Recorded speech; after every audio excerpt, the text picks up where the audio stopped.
Hello, everybody, and welcome into Flying Cardinal Football here on UDTV. We are here at Plymouth Whitemarsh High School for this Suburban One American Conference matchup between the Flying Cardinals from Upper Dublin and the Colonials from Plymouth Whitemarsh. My name is Brian Merwelstein, and it is my pleasure, as always, to be joined by the man, the myth, the legend, the fake Sam's Italian Market Employee of the Month 18 times running, Charlie Hugg. Charlie, thanks for joining us.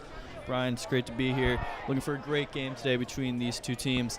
Upper Dublin coming off a couple big wins after their big loss against Penn Charter, a non-league game. Their only loss of the season. They have not lost since, and they're looking to keep that going tonight. Absolutely. A lot of history between these two teams. Most notably, Plymouth Whitemarsh for the longest time would always beat up on Upper Dublin, and they had a good 20-year win streak where Upper Dublin didn't beat PW, and PW would run it up against them and beat them 40-zip. But ushering in a new era last year, Upper Dublin took care of PW with a huge second half performance. They went down 14-0, I remember last year, but they ended up coming out on top. But this year, new players and new night. So here, what? Please. You see Upper Dublin in white tonight and Plymouth Whitemarsh in red. Because they're both teams are red and white colors. You have a good point. We're going to take a quick break for the, not a quick break, but we're going to honor America for the national anthem. Marching Colonials as they play our Star Spangled Banner. Ladies and gentlemen, Plymouth Whitemarsh Marching Colonials.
Done there by the Marching Colonials. We're so used to hearing it from our Marching Cardinals. It's nice to hear a nice little change of pace with the marching band scene. Do they have a student section? They have 5 male students. So, you can call that a student section if you want. I personally wouldn't, but whatever floats your boat, Charlie. Now, Charlie, this is your first time behind the mic today. I understand you had a nice little performance in school today. I didn't use the mic, but okay. I did strum a little bit of guitar nice. today in the library. Give a little performance. I wasn't there. What period was it? 6th period. Went up as a class, performed as a class. You performed as a class? Yes. What do you mean? Mr. Smith, 6th period, you're Guitar the 2 class. class. Yeah. You got to be a little bit more specific than that. Sorry. Oh, so it wasn't just you? It was not just me. I thought it was just you. Then why was it such a big deal? I thought you just went up there and started serenading your potential Coro date. Just go up there and do my thing. Yeah. No, it's maybe in January when they do the second one. Really? No. Okay. Well, Upper Dublin has been perfect on coin tosses. This is a fun fact. Except for the Penn Charter game, which they lost. Now, Charlie, would you guess how they did on the coin toss today? I'm going to take a guess and say that they won it. They won, absolutely. Right. Heads was the call, and the Cardinals deferred, which means Chris Barbera will be kicking this one away. Nice night for some football. Not too cold, not too hot. Beautiful out here. And we're running tonight from Plymouth Meeting. And that ball sails into the end zone. A great way to start off the game. Chris Barbera booted that one. And I was shagging for him before the game. And, he was really hitting them well, end over end, and it'll be good to see, if he gets any field goal opportunities tonight and just on the extra points and kickoffs. And punts, for that matter. Shout out to our guy, Dom Perry, really hustling up there. When we were shagging the punts, he was sprinting after them, full speed ahead and just chucking them back to me. So, great effort by Dom Perry. Great effort by me. Even better job by Chris Barbera to hit the punt. It's good to see both of you get out on the field. Oh, thanks. Do Thanks, something Charlie. for once. Thanks. I like it. So, Love to see it. So this team is led by Larry McLaughlin, the number 4 for the Colonials. They tend to run a lot of option. They see a man in motion there. Up the middle. That was 38. That was Brian Dresden. And how does he spell his name? Is it B-R? No, his first name. There we go. That's my guy. You're not a big BRY guy? Well, considering I'm BRI, I tend to not like BRYs. All right. It's like Mark with a K versus a C. Fair enough. We see starting lineman Brian Durr out there. Is he a Y or well, not? he is a Y, but Brian He's and a I have been Y, friends all since right. elementary school, so he's one of the exceptions. McLaughlin keeps it. He's still on his feet. He has the first down. Oh, wow, and Dylan Zlotnikov rips him to the ground. He tried to get the ball, but he just got a tackle. Pretty good gain. Those plays can be kind of risky going for the ball. He picked up a couple more yards as he was trying to pull it out, and eventually Zlotnikov just took him down. If he took him down earlier, you think he might have saved a couple yards.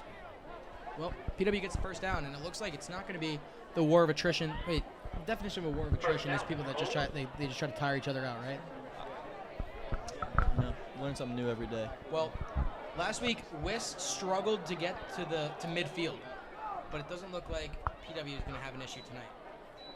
Oh, great job there of Matt Shields getting through and securing that tackle. Larry McLaughlin. Carry was by McLaughlin, no gain. See quarterback Mike Slivka out there playing safety. Oh, is he? They had a 2 safety lineup. They're going to put in Roselli now for Brian McCary. I think they're going to put him in a corner.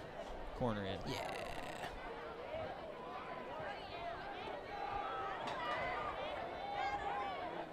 So second down here. McLaughlin gives it off up the. Oh, and a big hit there by your good friend Mike Slivka. He moves the pile. That was number 41, Mike Paciello. He said Slivka. No, he just mixed it. Never mind. PA. I think I might have confused the PA announcer. Sorry about that. I think I got confused. He said Slivka with the carry and Pacello with the tackle. So they're very close to midfield, which is kind of frightening considering how good Upper Dublin played last week, or well, rather. Are you pronouncing that name right? What? How do you pronounce it? Pacello? Pacello. All right. Oh, he's still on his feet. He's tackled by Mike Slivka. Dresden on the carry.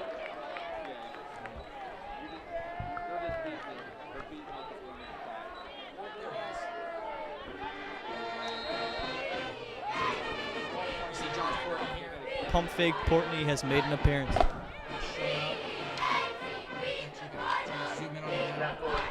Just kidding. So we're going to take, or Charlie, you're actually going to take over while I call Josh, because he has no clue what he's doing.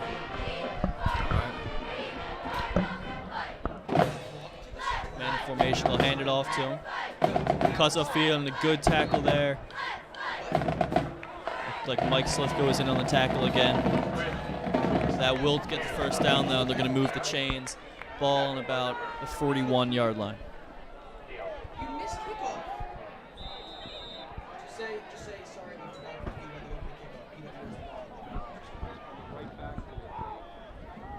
Yes, the game just started. Josh Portney, track star. Look at him go. Where's he going? He's going to our sideline. On the pitch there to the outside. And that was carried by Brian Dresden and looks exactly the same as the game did last year. PW started with the ball. They were moving to this end zone, and they got out to a big lead in the start of this game. So hopefully history doesn't repeat itself, but it looks like that so far. So far in this game, it looks like they're just going to use their running game as much as they can. Yeah. So Upper Dublin's just going to have to tighten up their front line. Just get a lot of rushes in there, try to prevent some big runs. And PW takes an early timeout. Just 4 minutes into this game. We're going to stick with you because we haven't been with you long enough to warrant taking a break. But, nice night out here tonight and Plymouth meeting right down Butler Pike from Upper Dublin. Last year I got my geography wrong. I said that the game against Wissahickon was the Battle of Butler Pike. But, in fact, the game against PW is the Battle of Butler Pike, just based on the road maps and where each road leads. All right. Yeah, I mean, both start with a B, but they lead to different schools. What's the other one? Wissahickon, Bethlehem Pike. Bethlehem Pike. P. W. Right here on UD Media. Hey. I'll tell you what, though, I've still never seen a cheer squad like that Cheltenham one that we saw. Let me tell you, no, they were breaking it down. Yeah. They're like, I'm sorry. They were really, they were like, boom, boom. Something like that. Second down.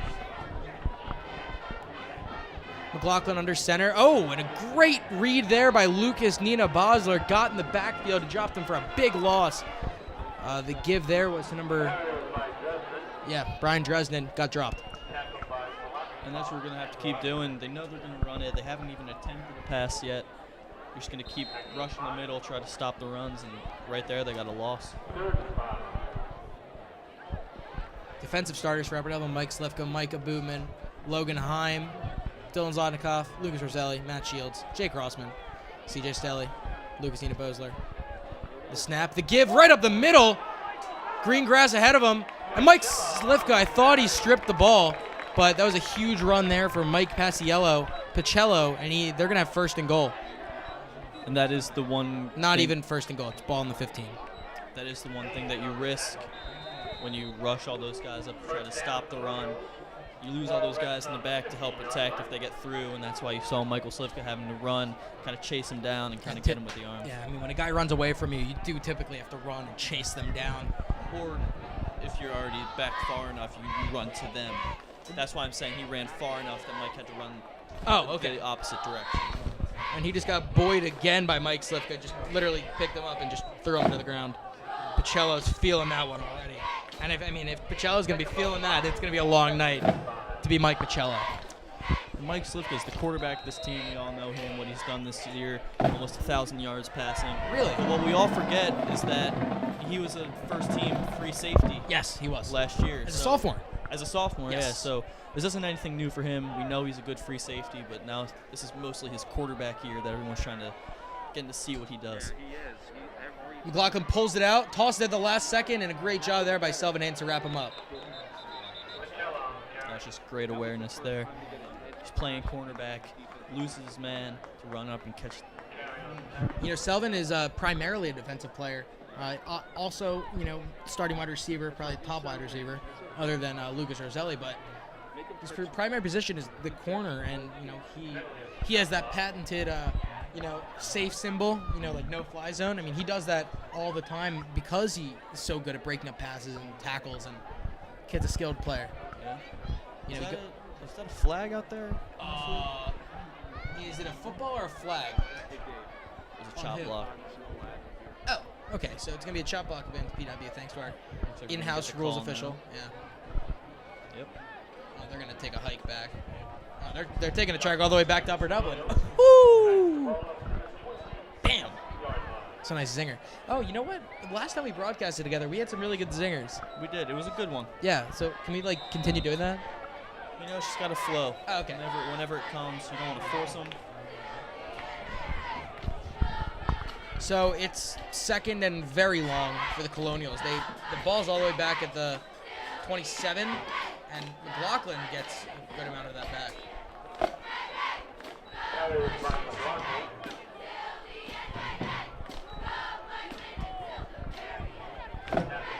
It looks like youth cheer night here at PW. I mean, we see the PW Colonials cheer squad, but then we also see a plethora of other colors, the pink and the red blending in there. So, good to see the youth involved here tonight in all facets of the game, on the field and off. Upper Dublin did the same thing last week. Yes, they did. And these girls love it. And looks like Clyde the Cardinal is taking a trip out to PW. Clyde. There he is. Not often do you see Clyde, but when he's here, he brings the energy and pumps up what we have of a crowd across the field. Yeah, and PW just burned another timeout. They've burned 2 timeouts, and we're still not even halfway through the first quarter, but we are going to take a timeout ourselves. Nothing is the score. Third down coming up for PW. Be right back. Oh boy, there are so many classes to choose from. I don't know which one to pick.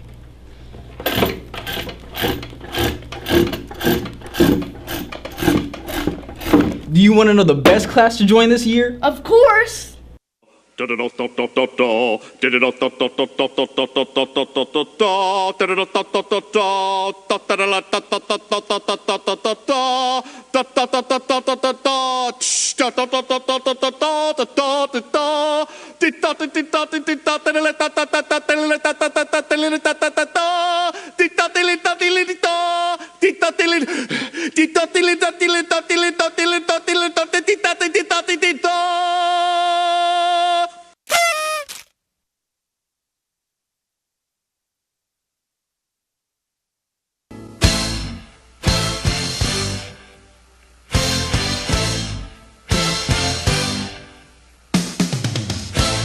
I think I will join the UDTV.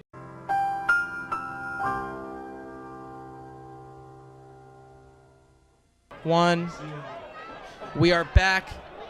PW, two timeouts down. They only have one left, and 16 minutes or 18 minutes of first half football.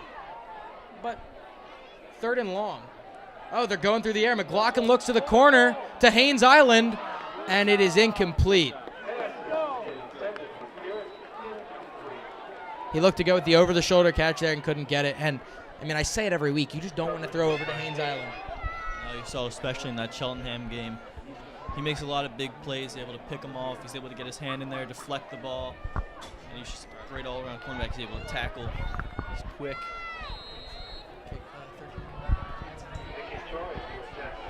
Nicholas Choi to attempt a field goal. What is this? How far is this? About a 23-yarder, let's say. Holders McLaughlin. The kick is up, and it is through the uprights, barely. It looked like it went right over the right post, and they're going to give it to him. Field goal is good, and PW strikes first. Well, it's not a touchdown, so I'll take it. Way to look at it. They marched right down the field, and the fact that Upper Dublin held them to not into the end zone is good. But now PW has to deal with the high-powered offense, led, of course, by Mike Slifka, Lucas Roselli, and the other guys, especially the front line. I know Quentin Durr looking to have a big day. Freddie Velasa. I don't know. I'm not sure if Connor English is starting. He took limited reps in practice this week. I think I saw him walking up with a sweatshirt on, no pads. Today? Yeah, coming into the stadium. But yeah, that's what I thought. He rolled his ankle a little bit last game. So I believe Ryan Jamison is next on the depth chart. I think he is. Yeah. And he's not someone you're too upset about coming in. No, yeah, great kid. Talk a little bit about his character. You know more than I do. No, he's a great kid. I know at least last year, I'm sure it's the same as this year, he knew every play for every position on the line. So really? He can play center, he can play guards, he can play tackles. What the heck? That didn't even go. They tried to go with an onside kick, and he kicked it like maybe. How many yards did that go? I'm going to see. It went like 7 yards. Okay. Well, didn't work. I don't even know if I would say that was a good effort because it didn't even go. They had the right idea, it just wasn't executed perfectly, and we're not going to complain. Upper Dublin gets the ball on their own side of the field. Well, on PW side of the field, rather. All right. And it looks like that is Ryan Jamison, number 53. Mike Slifka in the gun to start the game. They're going to go right to Mason Novak, who's met at the line. Wow, that's the hardest I've seen Mason Novak get hit all year. And he really ran into it. No, that is not Ryan Jamison. That is Connor English. Connor English is fine. Hey, So you see him? I saw someone else that was not suited up. It might have been Joe Walker. No, Jason Scott is not suiting up. That's notable. I mean, he's had some huge plays this team. Ross Newman called him Big Play Jay. Yeah. But he's not playing. He's not one that gets the target on every play, but when they need him, he's able to step up, pick up a lot of yardage on some needed plays. Slifka drops, looking, feeling pressure, rolling out to his left. He has room to run, gets to the outside. He's to the 40. it gets across the 30 and right near the 25, and a huge run on the scramble there by Mike Slivka. Not only does he have the arm, or just the smarts, he's able to break out of tackles just like Carson Wentz, run up the field, and there he picked up about 20 yards. Yeah, that was a huge play. I mean, coaches have compared him to Carson Wentz. Opposing coaches. Yes, yeah. Absolutely. I mean, kid can run. He's very elusive. It's almost as if he has eyes in the back of his head sometimes. He does get sacked every now and then, but so he feels pressure and he's really good at getting out of it, spinning out, doing whatever he has to do to stay on his feet. And as I was saying earlier, he's en route to 1,000 passing yards. Could pass that this game. I was talking to him earlier about it. He's a little man that he hadn't gotten it earlier in the season. He said he's going to keep playing how he's playing. If it comes, he'll be happy with it. But he's trying to go out there and get a win. That's the thing about like football teams and basketball teams especially. When you ask them about personal statistic, they always revert to, it's all about the team win, great team win, and it's not about them. It's a team game, and Coach Sauer says it best every game after the game. This is probably the greatest team sport in the world. Because, basketball, if you have LeBron James on your team, he can carry you, except for last night, but that's a different story for a different time. Slivka takes a snap, gives it to Roselli, and the run game has just not been working for Upper Dublin thus far. You haven't even been getting past the line with the quarterback. That's not something you're going to worry about too much. But I mean, as I was saying, football is one of those games where everybody has to be involved. You can't have one kid or one guy that carries the team. It just doesn't happen. You've got 5 guys on the line. One of those guys doesn't play what he's supposed to. Every time wide receiver drop on pass. Third down here, Slivka looking to pass. Wheel route to Novak, who has all the room in the world to run, going downhill. And he'll get not all the room in the world, I kind of over-exaggerated. At the 24-yard line, it's going to bring up 4th down. I would not be surprised if Coach Stover left the offense out there, and he's going to. 4th and about 5, 6. Yeah, for sure. I mean, Chris was hitting them before the game from this distance and even further back. I mean, he was hitting kicks from the 35. I was catching them, so I would know. Nice ball, but, why not leave the offense out? He has trust in them. I have trust in them. Let's see what PW can do. We're Upper Dublin for that. Johnny Colbrenner subbed into the game in the backfield. Slivka takes a snap, dropping, feeling pressure, rolling out, fires, has Selvin Haynes with a 1st down, and Selvin Haynes barely got pulled down by his jersey by the quarterback, Larry McLaughlin. But great play there by Mike Slivka to roll out, and Selvin Haynes to secure the ball. Steve avoiding the sack again, this time using his arm. Perfect throw to Selvin Haynes, able to pick up the 1st down. Then it's 1st and 10 on the 13-yard line? 14-yard line. I don't think Coach Stover even hesitated there. I wouldn't.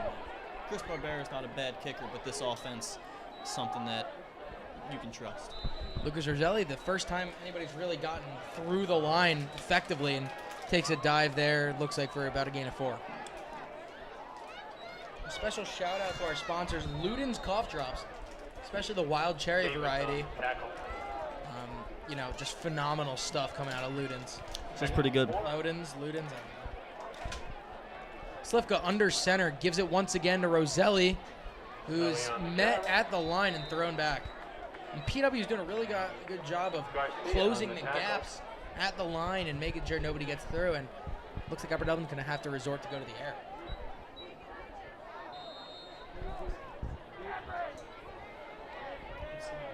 Yeah, well, Charlie, if I could go in your head, you'd be saying that it's okay because Mike can throw the ball.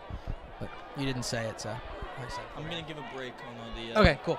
Mike Slivka comments for a little bit. It's given to Novak, and Lucas Roselli gave him a helping hand with a push.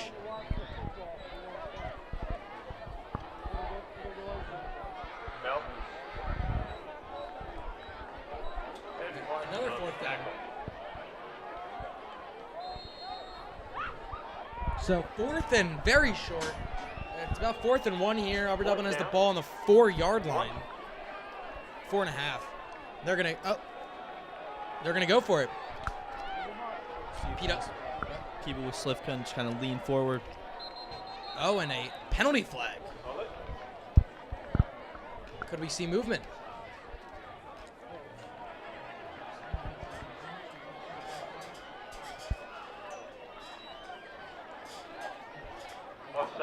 Oh, offsides against PW, and that's an automatic first down. I'll take it. And goal. I think anyone would. I'd say that's even better than running a play.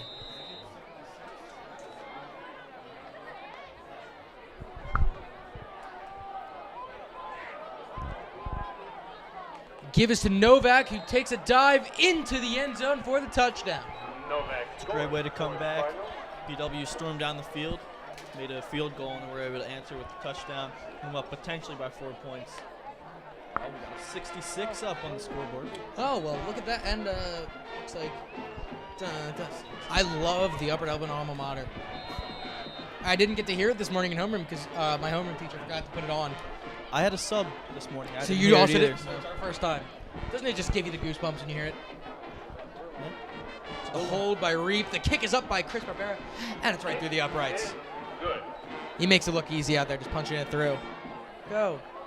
Go Cardinals. Who's that?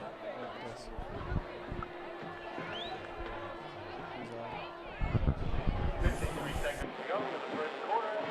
Cardinals 7, Colonials 3. Na-na-na, na-na-na-na.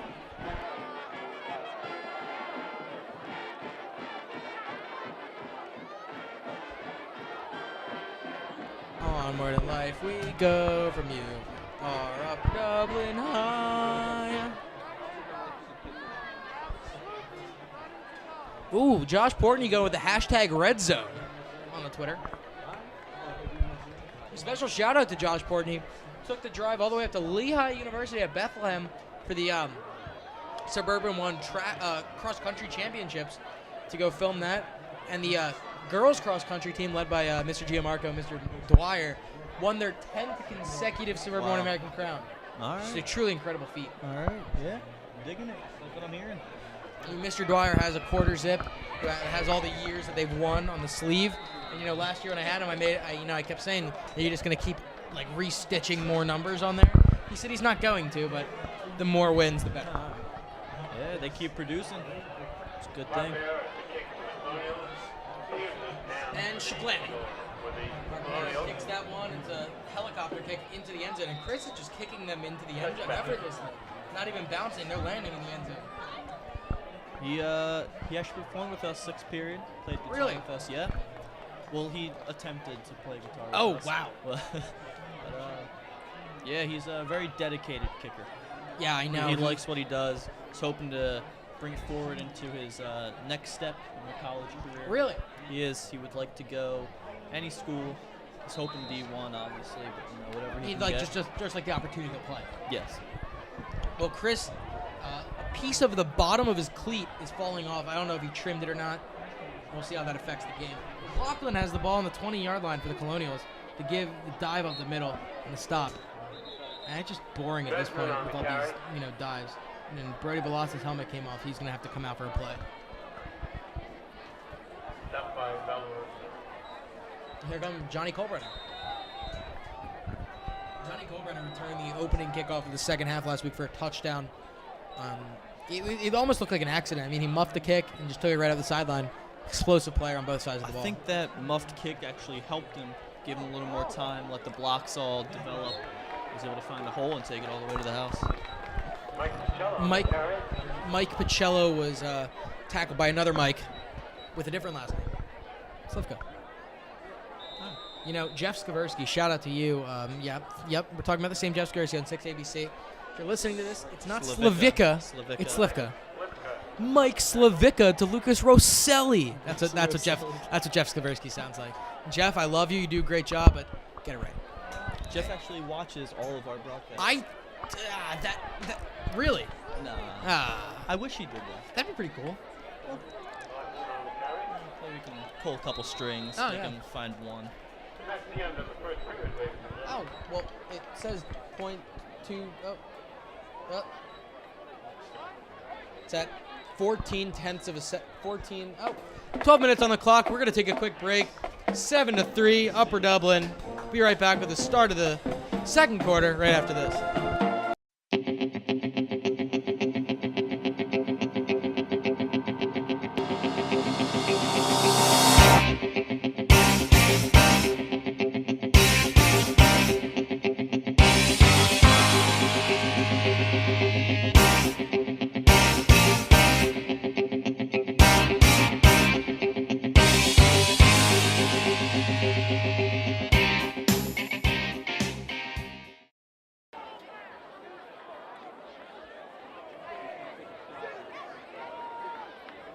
I'll give you started. There we go. We're back. Start of the second quarter of play.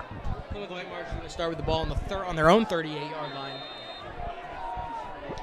Second down and 7.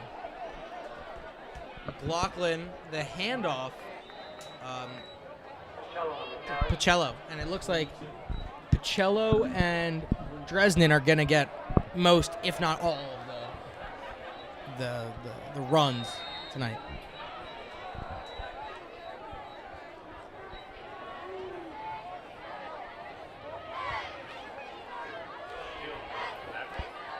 Matt Shields back this week. Why do you need more? I'm going for the Lutons. They taste good. But you can't have. Are you gonna have 2 in your mouth at the same time? I swallowed it. What? What's your deal? McLaughlin on the toss. Oh, he's got green grass. Oh my God! Micah Bootman just sat him down. Man, oh man, that was a huge hit. Stopped him right in his tracks. A little shimmy after that too. What, the Steph Curry shimmy? I think he earned that shimmy. I think he earned the shimmy. Last year T.J. McConnell did a shimmy in a game, and ESPN was giving him heat about it because he's T.J. McConnell. Yeah. But Micah Bootman deserved that shimmy. That was a phenomenal play on the ball. But doesn't take away from the big run that switched the field for PW. They have the ball in the Upper Dublin 40. McLaughlin under center, takes a snap, gives it off to Dresden, dives forward for a gain of 7. Logan Heim on the tackle. Another one of our great linebackers. He would grab him by the legs, kind of wrap him up and bring him down before he was able to pick up the first down. Logan Heim, him and Coach Sowers have a great relationship. You see him every game before they start playing. They sit down and they just chat about plays that they're going to run and such. They have a really good working relationship. PW didn't really realize that Upper Dublin called timeout, so they ran out as if they were going to go play, but they were wrong. Special shout out to a former long snapper of the Upper Dublin Flying Cardinals, Jared Pollock, here in the stands on the other side. Really? Saw him at the snack bar getting Chick-fil-A sandwiches. He's here with his brother Jeremy, who's a prospective member of the broadcasting club.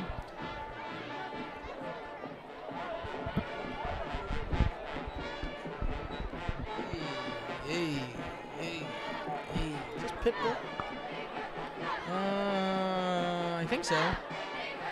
1, 2, 3, 4. 1, 2, 3, 4. Uno, dos, tres, cuatro. Boom, dun, dun. Actually, is it?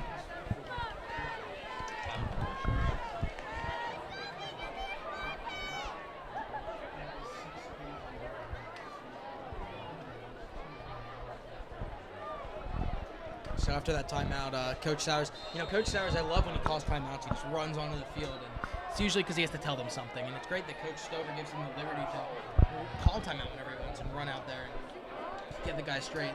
Good mutual relationship by the defensive coordinator and the head coach.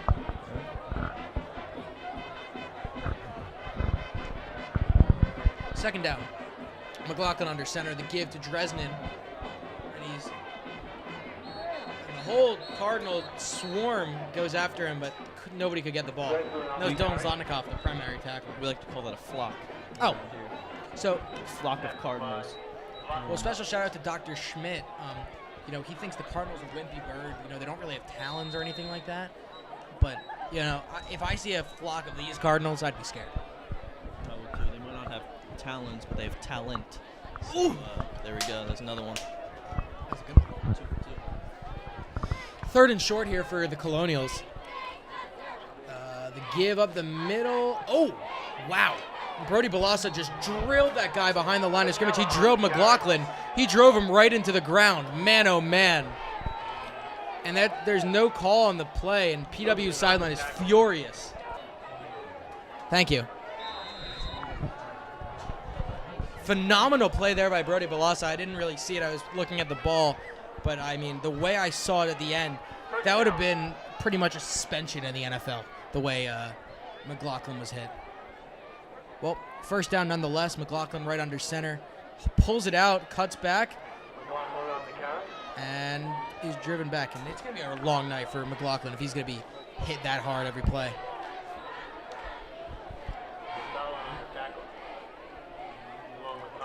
But, this option is working. You don't see it a lot in high school. You don't see a lot of high school teams do it successfully. but it's been working here for PW so far.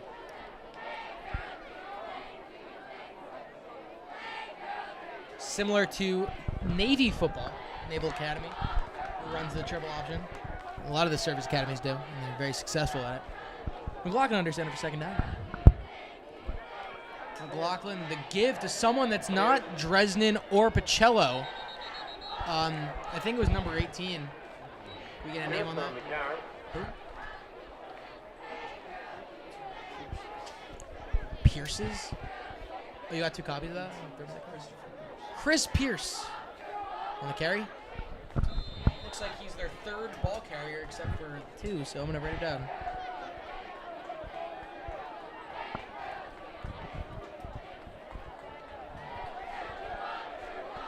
Third down and long here for the Colonials. They have the ball at the Cardinal 28. McLaughlin starting in the shotgun, dropping to pass, throws. And he had him wide open, and just they were not on the same frequency there with that route. Sailed over the head of him. Missed opportunity there. It's going to remain. Was this 3rd down now? It's 4th down now. It's now 4th down. They're going to send the kicker back on the field. Oh my, are they really? This is a very long field goal attempt. 45-yarder going to be attempted. Charlie, want to throw $5 on this? That's illegal, actually. So Choi. I'm going to keep that one. Hold. Kick is right through the uprights. Oh, actually, no, it's short. To the right. To the It was right. short. It was to the right. Oh, is it short or right or both? It was to the right. Yeah. Well, it looked like he was going in. Sorry for that.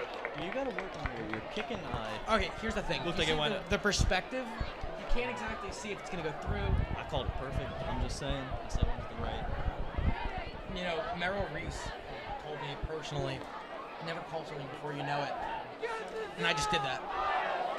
You always want to listen to Merle. Legend in the city of Philadelphia and in the broadcast community as a whole.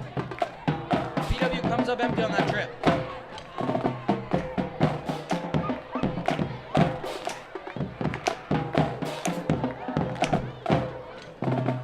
Cardinals take over their own side of the field.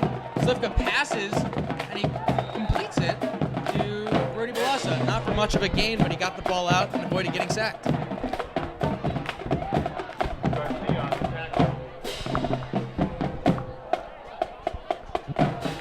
Oh, they gave him, looks like 2 yards there.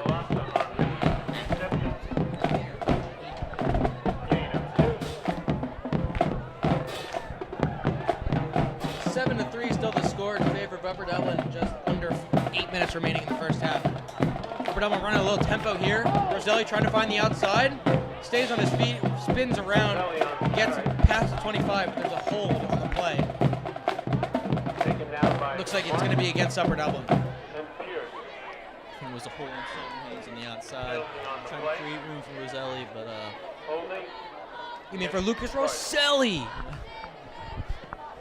Actually, should I play? Nah, maybe I'll play the soundbite a little later. It's like Mike Slavica to Lucas Rosselli. I mean, it happens because that's really the only highlight they use every week on High School Huddle. It's a different play, different game, but it's always a play from Mike Slavica to Lucas Rosselli. I don't think these guys care as long as they're on TV. Yeah, but it's funny. It Lucas Rosselli. Well, that pushes Upper Dublin back. 2nd and 19. Ball spotted way back on the 11-yard line. The line of scrimmage was the 21. 10-yard penalty there. Slivka throws another wheel route to Roselli. Spins off a tackler. Stays on his feet. And that's a pretty crafty run there by Lucas Roselli, getting about 8 yards. I'm not gonna, but looked like a greased up squirrel. Ooh! To avoid the tackle, slide through a couple more players, pick up more yards than he should have, and it's now 3rd down and about 11. And, you said something about the PW student section. It looks like they have way more than 5 people now. It looks like they have a good amount of students here. A little late. Fashionably late, as we like to call it. Yeah, okay. So it brings up 3rd down, 3rd and about 11 it looks like. But, I mean, 10 yards is good. Well, 10 yards from where they were. Slivka, oh, he's going to keep it on the design run. And he's right up the middle. He's still going past midfield. Stiff arm, still on his feet. And he gets tackled from behind at the 25-yard line. A massive run there by Mike Slivka, flipping the field. Give Upper Dublin great field position. First down. I want to give credit to Mike Slivka for that awesome run, but at the same time, what a great call by Coach Stover. Designing a run, they knew they weren't expecting it. 3rd and 11 with an arm like Slivka's, you think they're going to go and throw it. He just runs right up the middle and picks up, I'm going to say, a lot more than he needed. Do we have a number on that? 55-yard run. Or as some would say, Connor English run. I'm going to leave that one hanging. Nope, pound it. Thank you. First down. Slavica to Rosselli to the outside and gets out of bounds. Gain of about 4. Oh, do you remember? Hey, you vibe into this Earth, Wind, and Fire, Charlie? Well, if you could see Charlie right now, he's nodding his head really aggressively, getting in the groove. This PW band's keeping us entertained.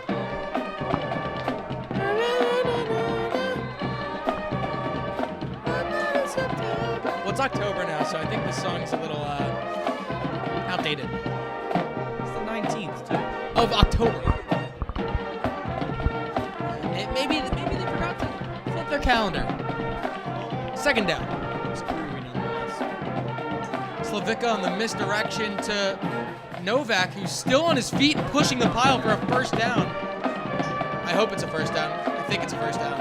It's a man down. It's a first down. We have a man down for PW. He's clenching his knee, and he looks like he's in a lot of pain. We're going to take a quick timeout for the injury. I'll be right back after this.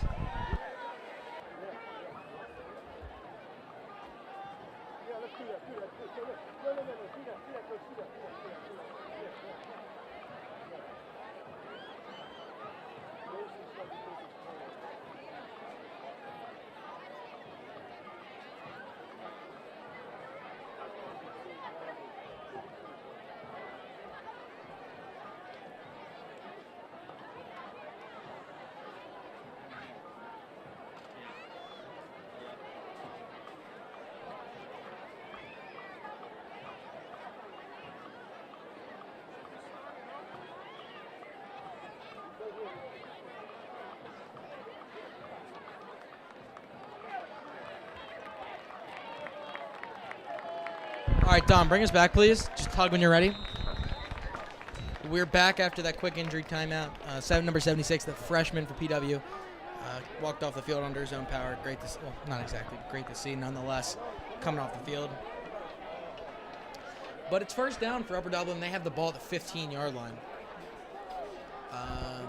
3 men in the backfield. Slivka under center. And give was to Novak. And Rosselli tried to push him forward, but didn't.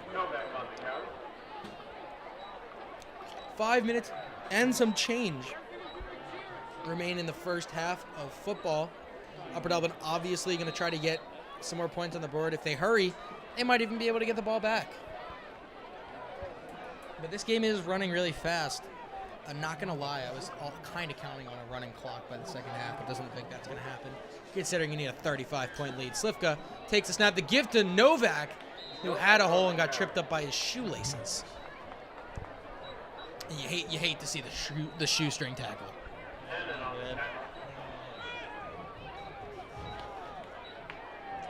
I believe number 76 was the team center, as another center is warming up on the sideline, which is what leads me to believe that.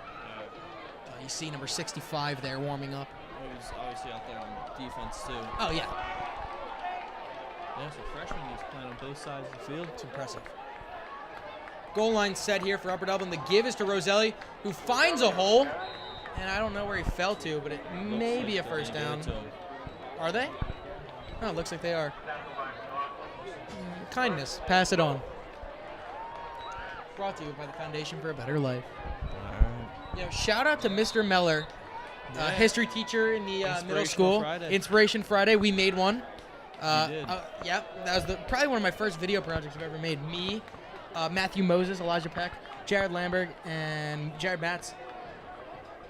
We tripped somebody in the hallway and said, kindness, pass it on, and helped them up. Oh, well, that's nice. Well, we staged it. Oh. Like, you know, we tripped somebody. That should have been like a disclaimer. Like this. And we used the song "Take Me to Church" by Hozier from way back then. No, it was Hozier. Nope. It was "Take Me to Church." Yep, that song. What am I thinking? Not that song. Hey, brother. Different song. I know that, man. 3:24 left in the first. Oh, wow. Novak just got bent back. Big hit there. And this defensive front for PW has been ruthless. Upper Dublin defense has really been thriving on the outside of the big hits and the pass breakups, but PW is not letting anything go through the middle. Let's see if they'll sneak it here. Slivka, it looks like they're close enough. You can kind of just lean forward, get a little push from the defensive line. Yeah. And, oh, wow, and Lucas Roselli hurdles the pile, and he's in for the touchdown. That was athletic play there. Roselli will jump over the pile into the end zone. Close to 6 more points.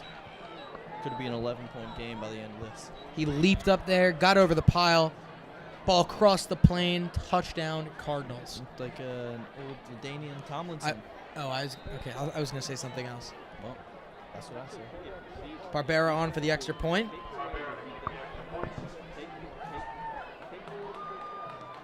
Kick is good.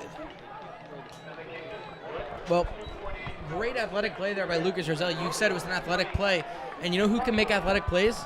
Michael Slivka? Athletes. Michael Slivka isn't an athlete. Well, you're right. Okay. I thought you were going to mess with me there. No, but I was going to shout out Lucas Roselli. Was on my intramural basketball team. We won the championship alongside Connor English as well. Really a dynamic team cohesion under head coach Chad Poland.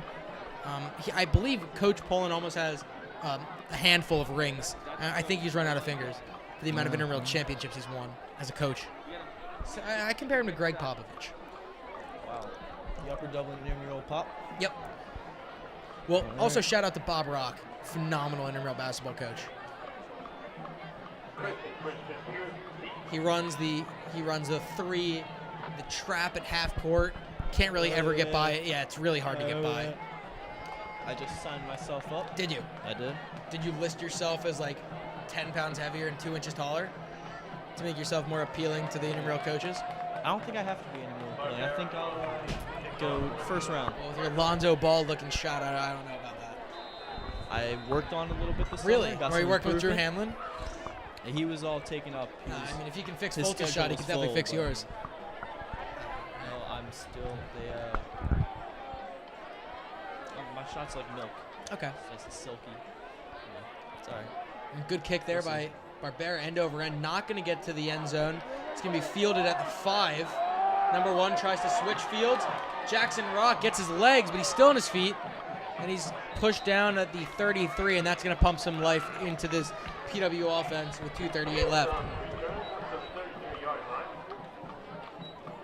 It looks like we have some kids on the track playing football. Typically you see that like behind the stadium or something, but these kids, you know, just chilling out here right on the track and just doing it. And that reminds me, yesterday a nice man Cardinal Stadium was just, you know, there's a girls soccer senior night and the guy was putting in laps, putting in work, and he was zooming around the track. I took pictures of him actually. Gotta do what you gotta do. I mean, I don't think you're supposed to be taking pictures of strangers. well, if he happens to go in front of my camera lens. All right, fair. Yep. So you were following him? No, like there was a game going on and he just ran right around. McLaughlin rolling out of the pocket looking to pass. And he is going to be what's happening? I mean, he scrambled for like an hour and a half but got about a yard maybe. I'm sorry, back to you. You think you got into that game for free? Who? You're running. I think so. I don't think I'm just going to well, run. they didn't charge spectators anyway. Oh, well that I would have answered with that first. Yeah. You just had to ask.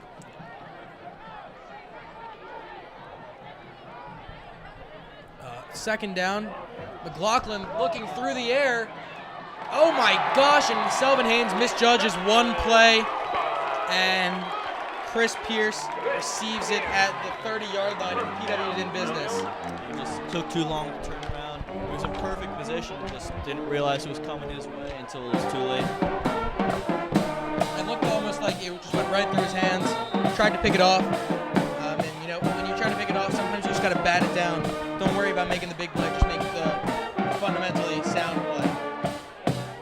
PW opts not to take a timeout. Clock continues to run under 2 minutes.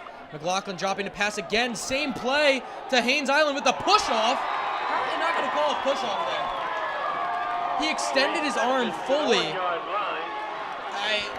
I don't know. I honestly don't know. Well, we're up here in the booth. We're down there calling plays. Whatever it is. Results in a touchdown for... It does not result in a touchdown. It Ball's on like that. And almost touchdown. And I mean, this must have been like the biggest 2 plays PW's had all season. They went ballistic on the sideline after those 2. Goal line formation here for McLaughlin and the Colonials.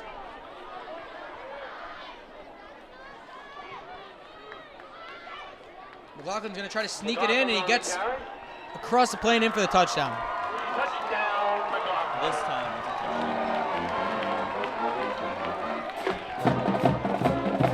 Upper Dublin thought they were going to keep him out of the end zone. Unsuccessful as they get in on 2 big plays to Haynes Island. And Selvin, I know, is not going to be too happy about that. He's going to go back, look at it on the iPads in the locker room, and come out stronger. So after just 1 pass attempt for those 2 plays, comes throws 2 rifles down the field. 2 plays is all it took. And he ran it in himself. 2 big plays. 2 huge plays. But you know they left a lot of time on the clock for Upper Dublin. I mean, with this, they're going for 2. They're going for 2. Interesting.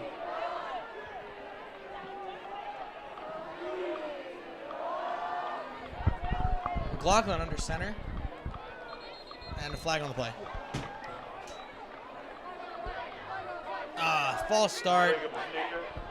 I mean, you hate to see that, especially when you're just trying to go for. You know, when you're trying to go for 2, try to capitalize, and false start.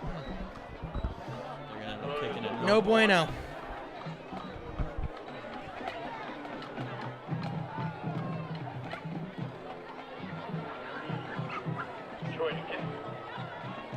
So Choi's going to go attempt this kick from 5 yards beyond the normal spot. So ball spotted at the 15. Upper Dublin looks like they're going to try to block this. And he puts it through. Kick is good. 1:17 to go in the second period. But as I said before, 1:17 is a lot of time to have on the clock. You know Mike Slipka has a powerful arm. I know you've been with him countless times at Spark, you know, just throwing bombs in almost the whole length of the field. That's a little exaggeration, but you know, you get the point. He does have an arm on. I have the privilege of hopefully going out there, throwing around with him in the spring, getting ready for next season. Just a little preview for what's to come. None of that. I just did it. Please no. Hey, go Cards!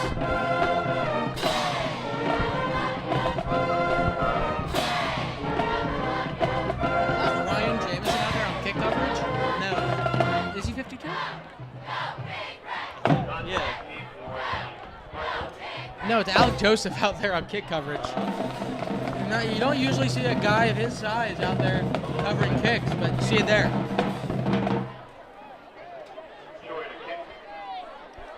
And PW likes to go with this little cluster kickoff formation. Are they really going to try to go for it on sides again? Come on. No. They give it to Roselli, who's an extremely explosive returner, so I don't know why they do that. He gets to the outside. He has green turf ahead of him. I called it. He's in for the touchdown. If you're going to kick it short, do not kick it into the hands of Lucas Roselli. I don't think that was the plan, but that was the outcome, and came after, resulted in another 6 points. Quick 6 points. Only took 10 seconds for them to reach the end zone. That one's going to keep them up at night. I mean, Lucas Roselli just has done that so many times. Just takes it back. It doesn't matter how far away he is from the goal line.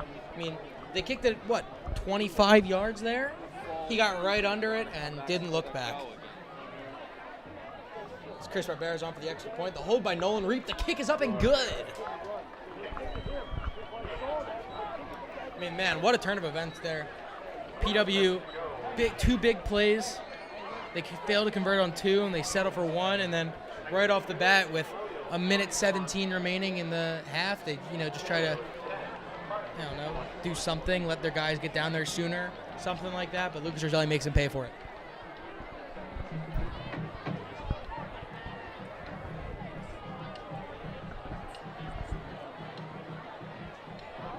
So what have we learned tonight so far? Don't kick it to Lucas Roselli. And don't get in the line of fire of Brody Balassa, because he will run you over. And Micah Bootman. It's been a very hard-hitting game. I mean, we saw the hit from Bootman there on this side of the field around the 30-yard line. We saw the big hit from Balassa that sent the PW sideline up caused a ruckus on the sideline, I should say. I mean, as a QB got run over by Brody Balassa, but Upper Delvin just going to boot this one away. Maybe we see one, Chris possibly pin this within the 1. I don't know if he can do that off the kick, but see what he can do. He's a crafty kid, and they boot it away. End over end. It's going to be fielded at the 5. It's dropped. Picks it back up, and he is going to be hit. And number 65 just hit Jackson Rock and then went down on him. It was like, boom! I mean, didn't really do much, but He was on the ground. yeah, he kind of just pushed him down. And I was like, yo! I wish you could see the expression I just used. I don't think they did. I think I do.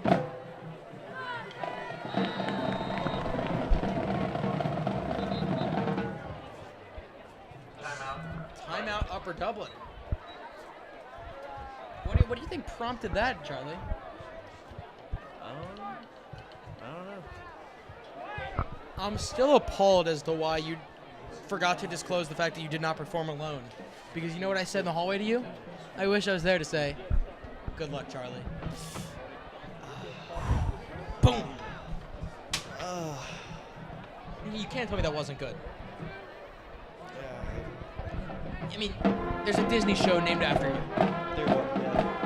where the main character is a female elementary student.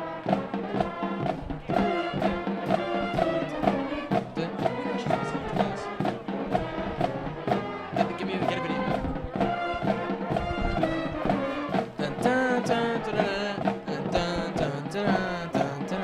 Charlie, name the movie. You know what song it is? It's the Imperial March.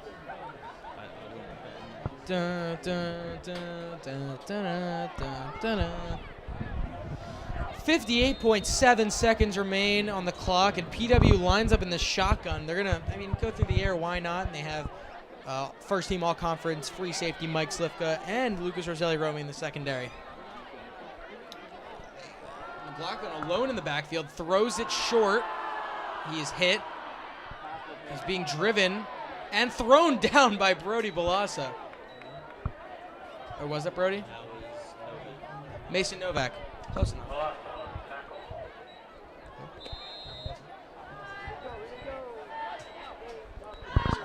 Mason Novak, we know he can slam.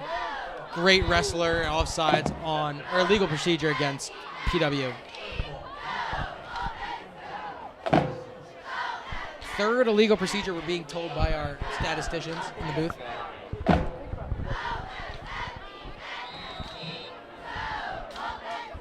They're going to run the clock, and I think they're going to try to take a shot. I don't know why you do that. You've seen how Upper Delvin's been playing defensively. You know Mike Slifka is a phenomenal free safety. What they did is hit 2 huge plays. Yeah, so they're going to go through the air. Why not try it again? It goes on the delayed handoff, and he spun through a spin cycle into the 30-yard line, and pending a timeout that they do not call. That's going to do it for the first half of football here from Plymouth Meeting, Pennsylvania. 21-10 the score Plymouth in favor. Whitemarsh. No, it's in Plymouth Meeting, but at Plymouth Whitemarsh. 21-10 the score in favor of the Flying Cardinals from Fort Washington. Stick around for the second half of Flying Cardinal football here on UDTV. We'll be right back, everybody. Oh boy, there are so many classes to choose from. I don't know which one to pick.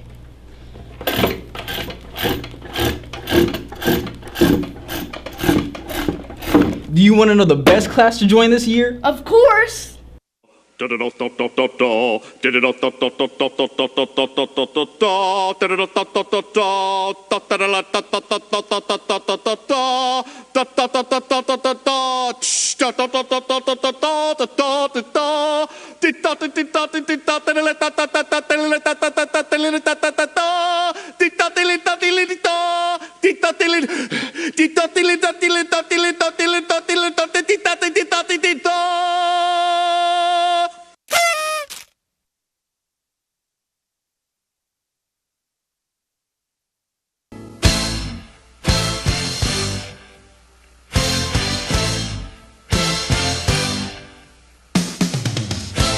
I think I will join the UDTV.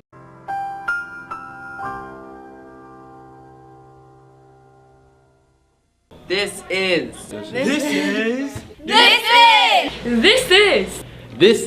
UDTV. We are back for the start of the second half of lovely Upper Dublin Flying Cardinal football here on UDTV. If you forgot, my name is Brian Mermelson alongside Charlie Hug. Upper Dublin coming out of the locker room 21-10 over the home Plymouth Whitemarsh Colonials. Charlie, what did you see in the first half? The rush wasn't going for either team. Looked like PW was only using rush. They had a couple big plays and throw. Other than that, it looked like a lot of rush from PW. And Upper Dublin looking pretty good. They had a kick return touchdown. They were able to take advantage of the big plays that they're coming up with. And Choi boots it away. That's to Sharkey.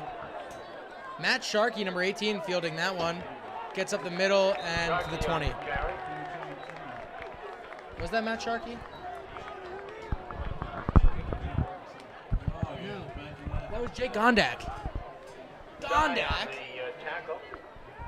Jake? That's a great last name. Gondak? Alright. Whatever floats your boat. Do you not like the last name Gondak? It doesn't. I think it's a cool last name. Well, I don't like the last name Hug, so how about you be respectful? I'm not saying I don't like it. It's just not something I would have made a point of saying, what a great last name. Something like Slavica. So Upper Dublin has the ball at the 20-yard line to start off the drive, and immediately they go to Lucas Orzelli to the outside, who finds a hole. One man to beat, still on his feet, and gets across the 40. Man, he almost spun out of that one. But nice gain of about 20 for Lucas Orzelli there to start off the half. Yeah, they got lucky there. If he got out of that tackle, he had only green grass in front of him. Turf. Artificial turf. Green artificial turf.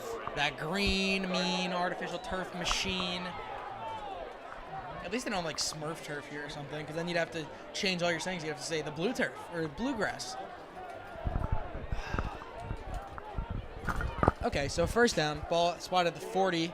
Give to Novak, tries to go up the middle and gets stopped. I think they're just going to have to resort to what worked in the first half, which was don't run the ball up the middle. Charlie, what do you think the keys are for the second half for Upper Dublin to hold on to this lead and take home the victory? Just play their game. I like to see them go with some RPOs. Really? Try to get the defense off their feet because they've been stopping the run. Pass has been working, so if they're able to kind of trick them out a little bit, there's a lot of big plays ahead for Upper Dublin. Selvin Haynes split out on the near side. Slivka takes a snap, fakes it to Novak, gives it to Johnny Kolbrenner on the wheel route on the near side. Kolbrenner runs. Oh, and damn, just trucks Selvin Haynes. There's no cussing on this broadcast. I said the Hoover Dam. But I just love when this team proves me right. What? Because they just ran an RPO? And it picked up about 30, Well, 40 yards. Johnny just trucked Selvin, so a little friendly fire There's definitely action. some apologies coming in for that one. So like kind of like, hey bud, I'm sorry about that. Please pardon what I just did. I'm really sorry. Toss out to the outside to Rosselli, shakes off a tackler, but doesn't get anywhere.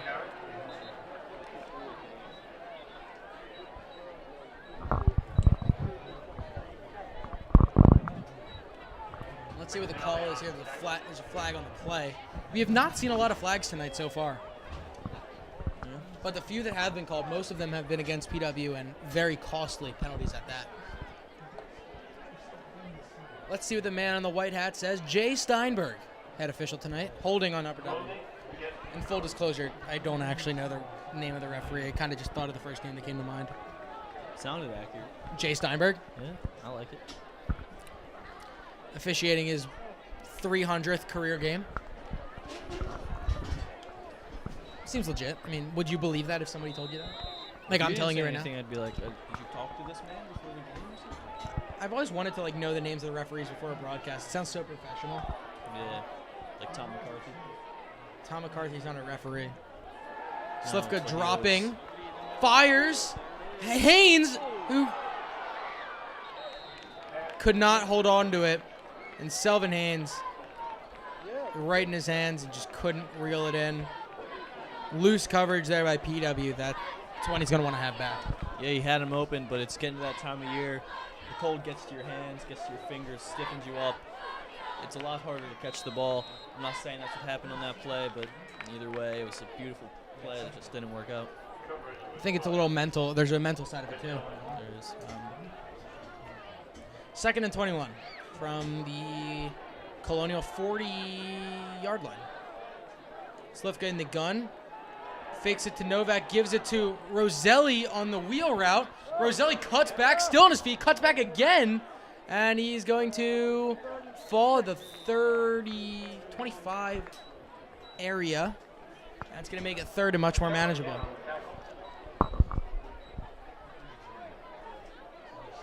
Your good friend, the grease-up squirrel there, Lucas Roselli, able to squeak his way.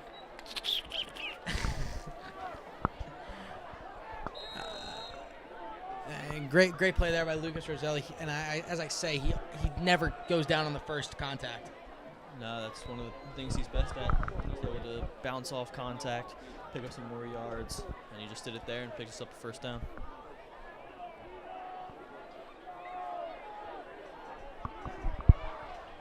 Third down here for the Cardinals. Slivka, quick pass out to Haynes, makes a man miss.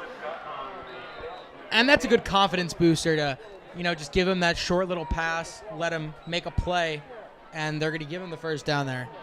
That's something he won't draw.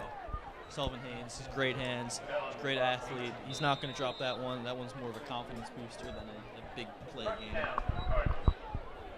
8 minutes and 50 seconds and counting remaining in the third quarter of play. Upper Dublin still 21-10. They've been possessing the ball for nearly 4 minutes now in the second half, in control of the game, half of the ball. Slivka drops, throws it to the corner of the end zone for Haynes, and he's not in the end zone, and they also say it's incomplete because he's out of bounds. And it really looked like they were going for the pylon there, and it looked like Haynes just ran out of room. Yeah, it was good placement. Well, if he was in bounds, it would have been good placement. It was right up. Selvin Haynes able to jump up. Only he was able to grab that ball. It just came down out of bounds. Well, even if he did catch it and fall in bounds, it wouldn't have been a touchdown. But it would put you on the 1 yard line. Yeah, Yeah. for sure. Not everything has to be a touchdown, though.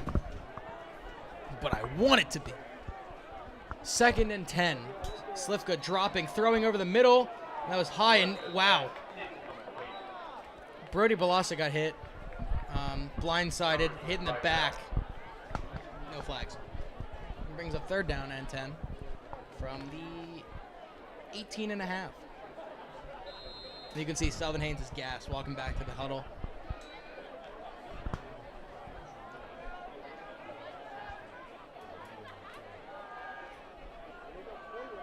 Fly Eagles fly, bursting out in the stands. I guess, if you don't have your own team to cheer for, cheer for the Super Bowl champions. Slivka finds Johnny Colbrenner in the flat, who gets to the 15-yard line. Big hit on the ground. Bring up 4th down. Once again, Coach Stover, I have no doubt, will leave the offense on the field. And Charlie, I spoke too soon. Coach Stover sending out the kicking unit. This will be a 32-yard attempt. He hit a 38-yarder last week on the home turf. This one, 32 from just right of the left hash. Here on 4th down. And Coach Stover might have to burn a timeout. Kick, good, good.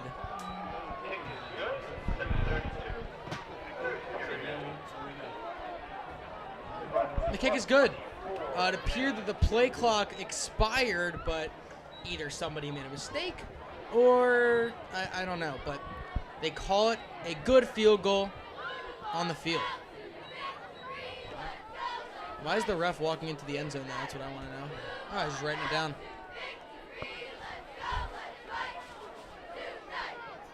So Chris Barbera notches another 30-plus yarder. Gets one under his belt. Increase the Cardinal lead to 14, 24-10 the score. 7:32 remaining in the third quarter. And a great drive there for Upper Dublin. A few drop plays, a few miscommunications, but to possess the ball for 4.5 minutes and come up with points on the board, successful in my book. Yeah. Yeah. Successful in most people's book. What if it's not successful in your book? In my book, that's page 1 of successful, all right? I don't know, maybe page 2. And so Chris Barbera, wow, they're going with some sudden change action, lines up on the near hash, switches field to the far hash, and really trying to confuse PW here.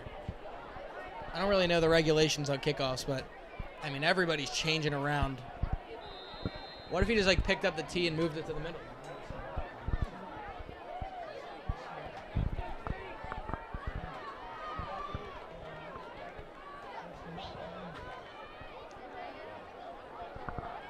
Barbera addresses the ball and kicks it away. It's going to be fielded at the 3-yard line there by Pierce, who, makes Logan High miss, tries to get to the outside. Lucas Nina Bosler in pursuit, and he's dropped and rolled at the 21, and there's a flag on the play. It looked like, I can't see who that is. I believe it might be number 26 on the Flying Cardinals.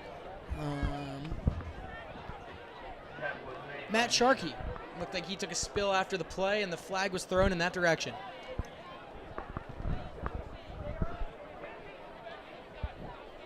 Interesting move there by Coach Stover and the Cardinals to, go with that quick switch of where you want to line up the ball. I haven't seen that yet. I'm supposed to comment on that. Nobody can see your little shrug that you did. I did a little shrug for you people listening. What?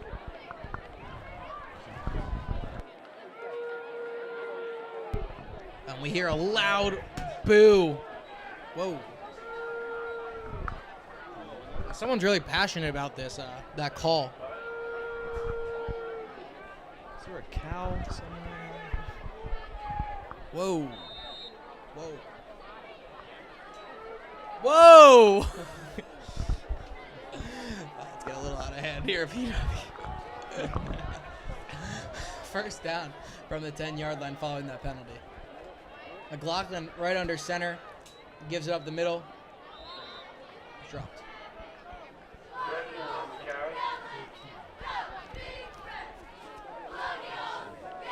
Well, PW is a fairly large cheerleading corps. I mean, I'm not even going to count. There's a lot.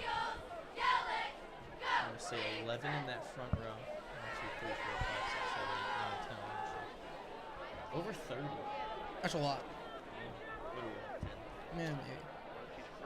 McLaughlin under center on second down. Man in motion. The late pitch to the backfield to Pierce, who gets to the outside. One man to beat. And Brian McCary drops him at the 40-yard line. Big run there by Pierce. Good stop by Brian McCary in pursuit. McCary's another one we haven't talked about a lot. But when the ball comes his way, he's able to get down and make some good tackles. And he's not one that you see often just because he's so far back that this front line usually is able to stop him before he even reaches him. But he's a very athletic kid. He's able to get on top of the ball and make some good plays downfield.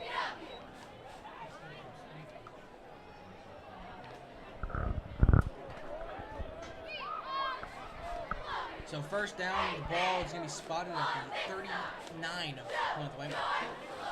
McLaughlin under center, tosses it to the outside to Dresden, and a beautiful read there by Mike Slifka. Read that one like a book, slowed him down, and it looks like that was Micah Bootman who finished the job.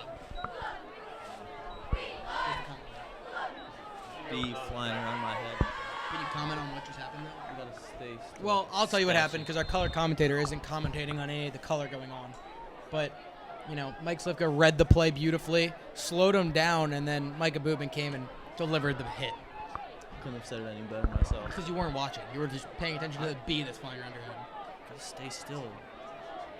Well, he gets it.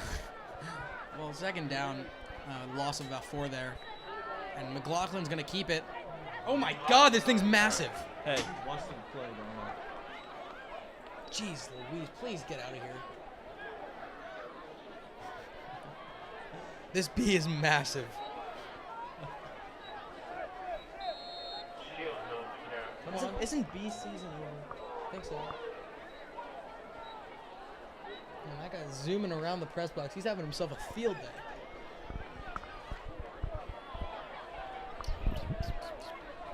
Five minutes remain in this third quarter. And third down for Plymouth Whitemarsh, 3rd and 6. They have to get to the 49. Delayed pitch. Tries to get to the outside, and and they call a late hit, and not much Micah Bootman can do with that. He tried to rip him down, tried to grab a hold of him, and the kid stumbled out of bounds, and the ref decides to pull a flag out of his pocket and call a late hit. Yeah, this sideline and even the fans here have been wanting that call all game on the quarterbacks. Well, no, yeah, I think he wanted the call the late hit on the quarterback. You loser. loser. Yep. Yeah, so Oh. he's going. He's still going. Yeah. Contrary to popular belief, the white hat did not throw the flag. It was actually a man in the black hat. I think the ref can hear him from here, from the field. I think he can. He's not phased, if he can. I feel like as a referee, you have to have really thick skin. Oh, yeah. Like, very thick skin. And a white hat.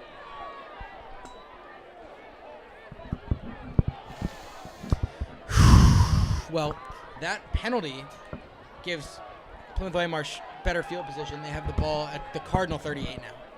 First down. McLaughlin gives it up the middle. Nothing. It was against Micah Bootman, and he tried to hit Brian Dresden.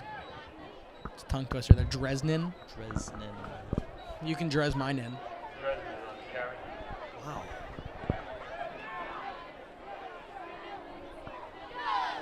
You see the double 6 switching in for the 6. Brian Dirk coming in for Jake Ross on substitution. Usually don't note substitutions like that, but figured the number anomaly there was worth me stating. It's not a lucky number. It's 666. I don't say that out loud. Oh. Sorry about that. McLaughlin under center for second down. Pitch to Pierce. Oh my gosh, and Slifka is an animal. Gets right through the line, rips him down, and flips him over. And there's a flag on the play. 2 flags on the play. Thrown away from the ball in the direction of Micah Bootman. And Micah Bootman's pleading his case, which leads me to believe that it's against Micah Bootman. Maybe there will be penalties at offset here. But without that flag, you saw what Slifka was able to do, and that's the quarterback mindset he has there. If you watch CBS football, you hear Tony Romo calling out plays. When you're a quarterback, you see the field differently than anyone else. You're able to see what's coming, anticipate things. He's able to find a hole, just read that play perfectly. Okay, they offset. So, why are you booing? He called the foul.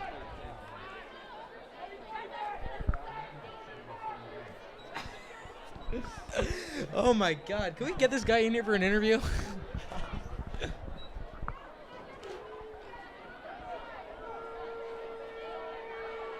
I mean, no other people have to boo. He pretty much carries the decibel level of about 10 fans. I think we might be picking him up in here. Well, we definitely have our external microphone upstairs Yeah. with our good friend Dom Perry. We spot the ball on the left hash.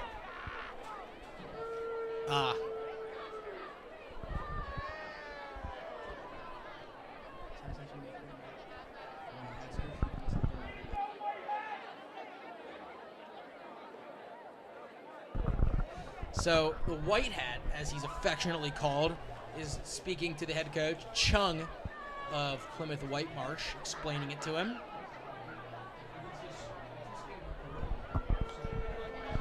Now, speaking of thermal radiation labs, Charlie, I understand you are taking AES 372 with Dr. Schmidt this year. How is that going and learning about rocks?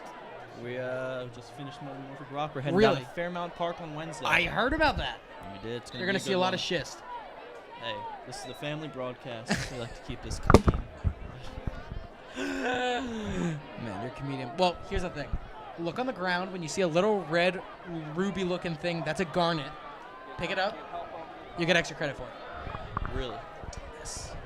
3rd down and 13 for the Colonials. And Coach Sowers calls a timeout.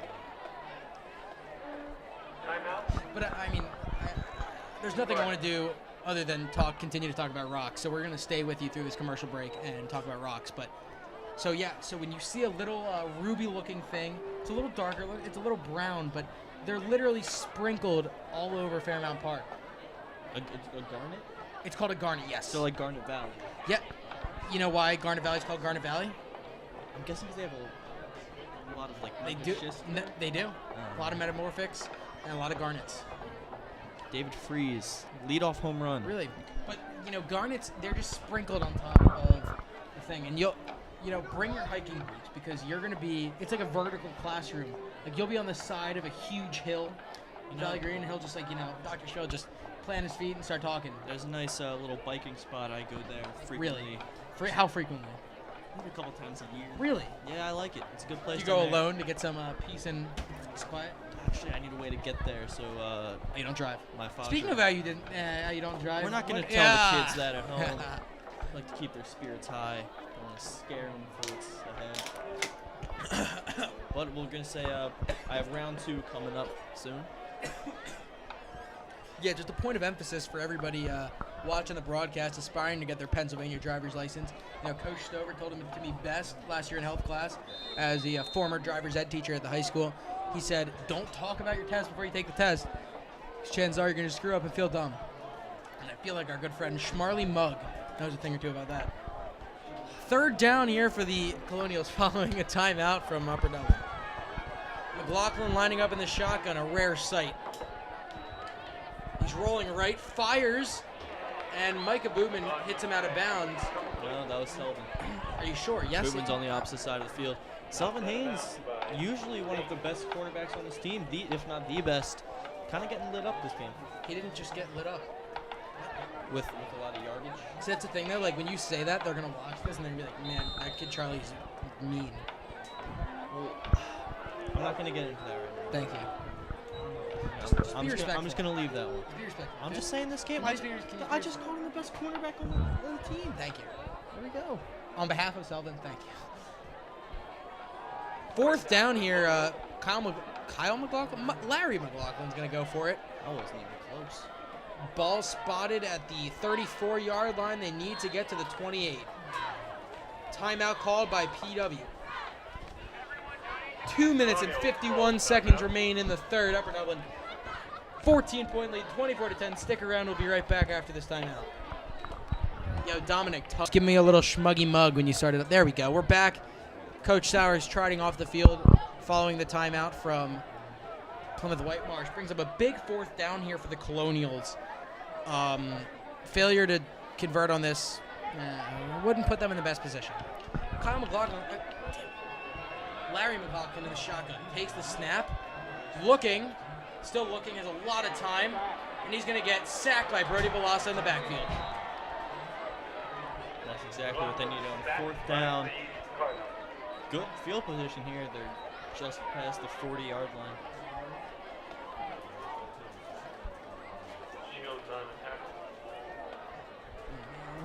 And Brody Velasa really got through the line there and tackled him. And McLaughlin did. McLaughlin had a lot of time to think and process. Like, man, if I don't get rid of this ball soon, am I going to get hit?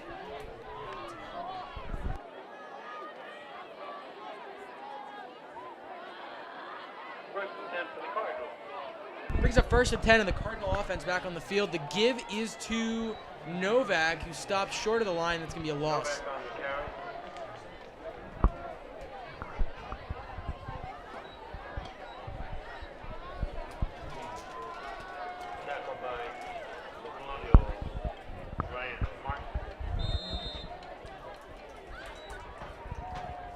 up second down. They're going to give him the forward progress back to the line of scrimmage.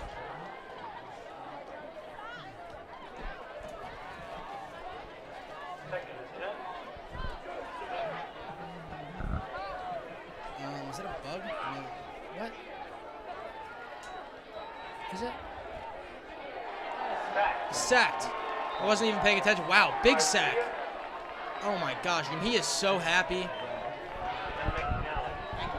Special shout out to the Plymouth Whitemarsh Athletics Department for hooking us up in the booth here, nice and toasty. It's not very comfortable outside. We were up there. Shout out to Dom Perry, sucking it up there in the cold, really braving it, toughing it out. Just shows the toughness of Dom Perry up there.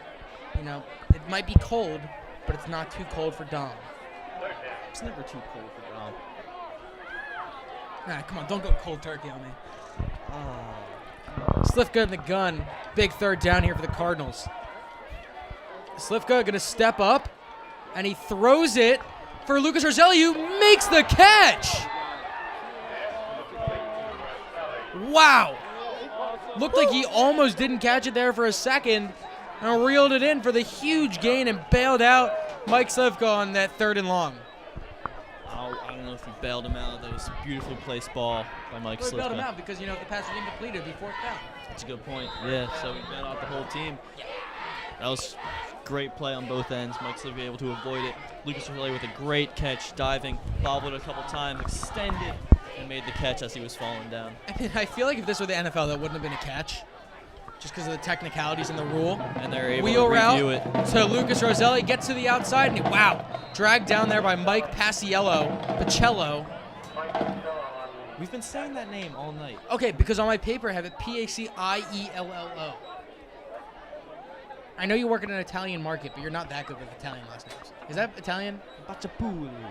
It's not Italian. That's all I know. It's not Italian? I have no idea. Pacello. Well, I have it. I'm just gonna change the spelling on my sheet now to Pach.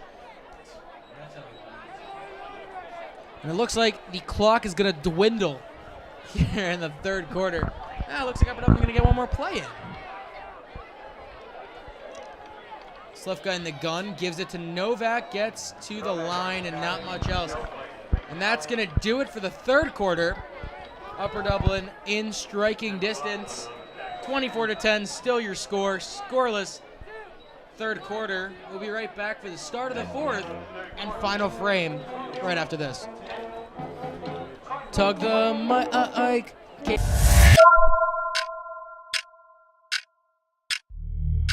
We compete in the first tech challenge against other robots in a tournament fashion to complete certain objectives.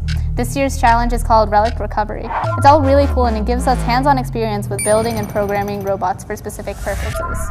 It's a good experience for a lot of engineering people as well as computer science people. There's programming involved, electronics, and actual designing.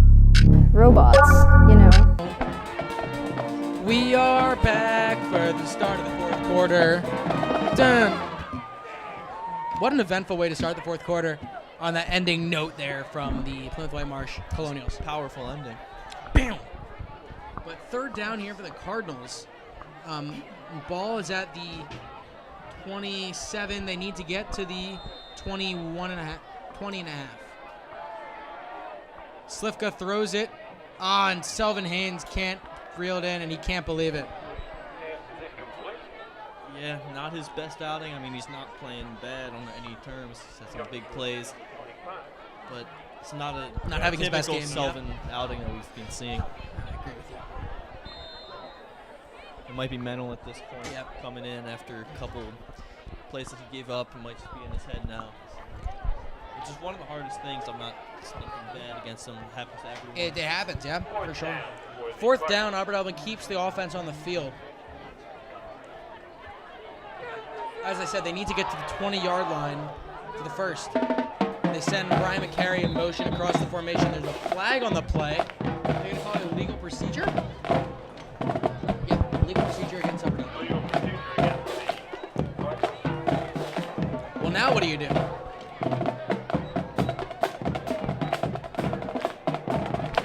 Charlie, that wasn't rhetorical. You just do it.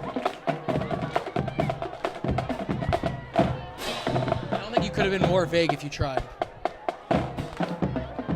Oh, look at the PW cheerleaders going with like the scorpion there. I got that. No, you can't. I'll do it right now in the booth. All right, well, 4th and long here. Upper Dublin going for it. Slivka feeling pressure, throws it, and has Selvin Haynes, who tips both feet inbounds and to the 10-yard line. That's the Selvin we all know and love, converting on a huge 4th down. Ball's at the 10-yard line, a big play, and that's definitely going to lift his confidence. That was classic Upper Dublin football. Classic Mike Slivka, classic Selvin Haynes, picking up a great first down, putting them in scoring position.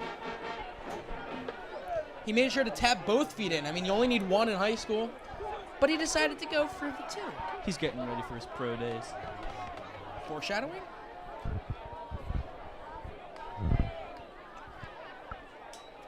Slivka under center, gives it to Novak, who's pushing his way, and he's in for the touchdown. I don't think PW realized he still had the football, nor did they realize he was still on his feet, so nobody was going after him except for those 2 people. And Mason Novak bulls his way into the end zone for the touchdown. A powerful run from a powerful Mason Novak. And when you're an all-state wrestler, that's something that you're good at, using those big power moves, to be able to keep his legs moving, power through a couple of people and get him to the end zone. You know, Mason Novak, everyone knows, well, not everyone, but a lot of people know that he was practicing with the high school wrestling team in like 8th grade, getting ready. He's a big kid in middle school and a big kid in high school. But Upper Dublin puts 7 more points on the board, 31-10 your score, 11 minutes and 21 seconds remain in the ball game. And great drive there from Upper Dublin. And a bunch of big plays to make that drive possible. So it's now 2 touchdowns from Mason Novak. Really? Along with 2 touchdowns from Lucas Roselli tonight. What? Our running backs have scored all of our And is that true? touchdowns. 2 touchdowns for Mason, 2 touchdowns for Lucas. Really? Mike Slivka's yet to score? Wow. That's a staggering fact. So all 4 touchdowns have been on the ground. That's really uncharacteristic of Upper Dublin, running backs, man. I mean, of course, the one had to come. And a was kickoff. Wait, what? The one was a kickoff for Roselli. Oh, yep, Yeah, you're right. It was on the ground though. He ran it. Yeah. Wait, did you just ask our coaches? We just heard, who are you going to kick it to, coach? Pretty boy, too. Huh? Did you call him pretty boy? I don't think so. I think you're hearing things at this point. Yep, you're hearing things. Barbera to kick. Bing! Ah! Fielded at the 7 by Pierce. Cuts back. Tries to stiff arm Johnny Colbrighter. Johnny Colbrighter's not having any of that. He gets his buddies to come over and put him down where he belongs. Chris Pierce falls out of bounds. And that's a stiff arm gone wrong. Tried to stick it out, push Johnny Colbrighter away, and Colbrighter hung on to it, spun him around, and threw him down. Ooh, it doesn't look good. I mean, he pulls his sneaker or his cleat right off, and he is not feeling too good. I don't think the trainers even know that he's there. Now, there they are. I don't think I've ever seen that. I don't think I've ever seen a player come back to the sideline after getting possibly hit in some way and just taking off their own cleat.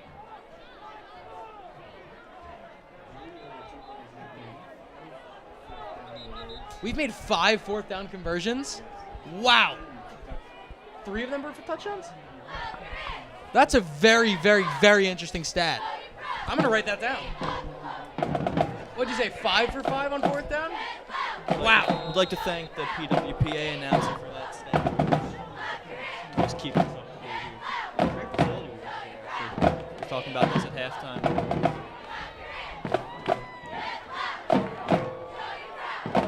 It's a run. Takes a while to come down. There's a big dog pile. Oh my gosh, PW's still churning. Forward, and eventually it's taken down at just about the 21, 22 yard. Oh, and does somebody have the football?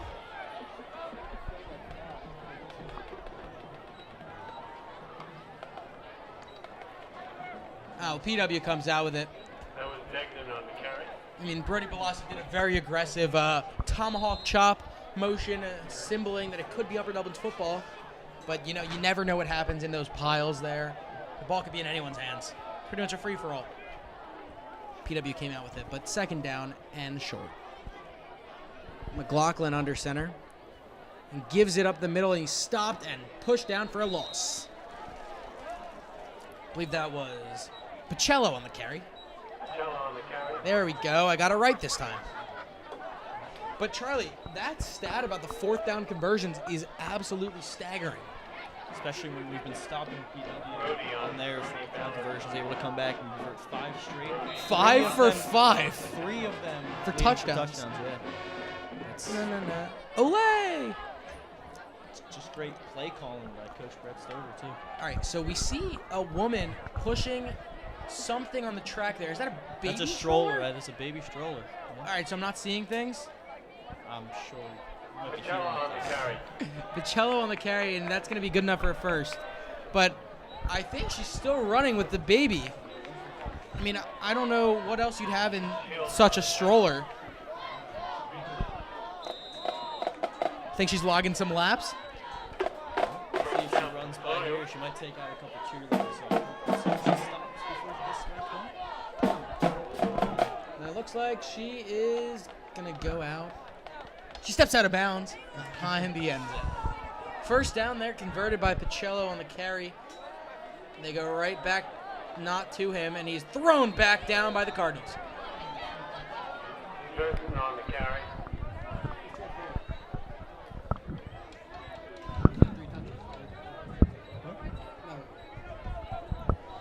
We've reached the 9-minute mark. This is 4th quarter. The 9-minute mark presented to you by Hot Hands. Try to do my math again. So 4 times 4 is 16. Is it? So we've had that's the 13/16th mark of this game. You have Quick math. Think about it. I thought about it. Oh, and they go with the option for the toss, and he was wide open. They did not know where he was. And what happened? They're pointing, and they're doing that pointing thing again. Still PW ball. I'm not really sure what's going on. I just want to go back to what I just said. So, think about it. 13/16 is 9 minutes. 14/16 would be 6 minutes. Why can't you say 9/12? And then 15/16 would be 3 minutes. And then all 16/16 would be 0 minutes. So, Brian, I just wanted to clear that up for everyone.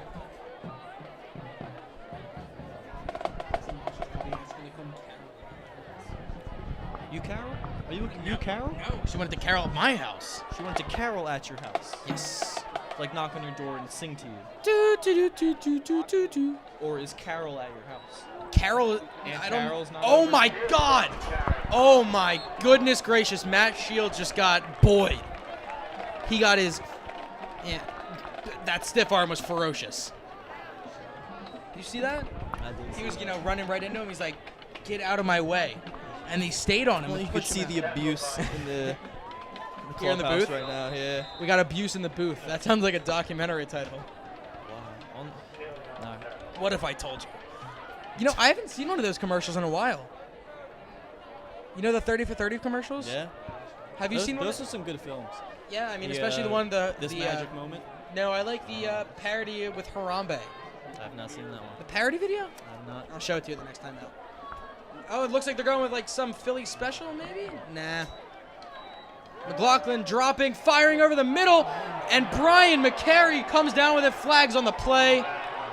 I mean, he did use 2 arms to extend and then catch it. So it's going to be Plymouth. I mean, what we thought was an interception is actually going to be a big gain for Plymouth Whitemarsh and an automatic first down, pending the call on the field, which I think is going to be correct.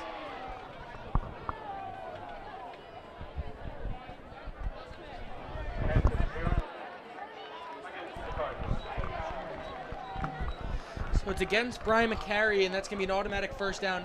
A very, very bad break for the Cardinals, which now gives PW great field position. Yeah. I think McCary was in position to make a play. Either way, that play just got unlucky, kind of stuck his hand. Either way, he was trying to make a play. Just let me talk, please. Can we do this broadcast in an auctioneer voice? Another flag. Keep that for volleyball. Referee running into the middle, running in the middle, running in the middle, running.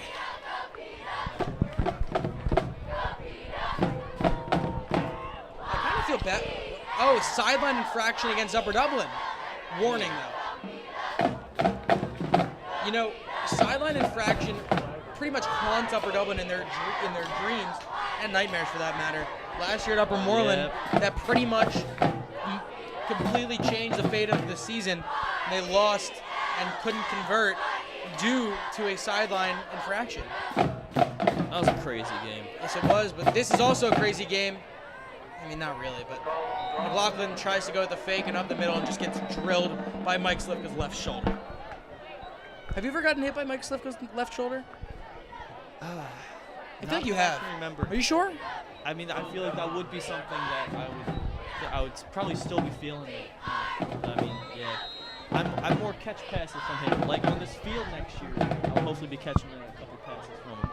What, like pregame? Oh, we'll see about that. Just give him a little preview, a 2019 season preview. Well, I really commend the PW cheerleaders. This is a very tight formation they have. Looks like a diamond right in front of us, but second down for the Colonials. The toss. Oh, and Zlotnikov couldn't wrap him up. And he is not happy about that one. Dylan Zlotnikov just had to grab him by his ankles and just couldn't do it. Slipped right through. We're under the halfway mark of the fourth quarter, under 6 minutes. 31-10 in favor of the Upper Dublin Flying Cardinals. PW threatening here, third down, but I don't know if time is going to allow such a comeback.